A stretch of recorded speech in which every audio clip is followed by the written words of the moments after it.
Hey guys, my name is Pleasant Cook. I'm also known as the 4x4 Barbie. I have a 2017 Ford Platinum F250 that I call Kandy.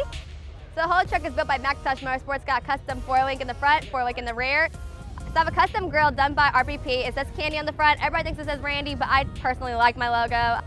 So my wheels are 28 by 16. It's a RBP Forged wheel. They actually just released them for SEMA this year. So along with the RBP wheels, I have the Interco boggers.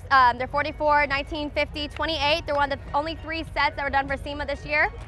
Got the PPI tunes with an easy link, MBRP exhaust, all deletes.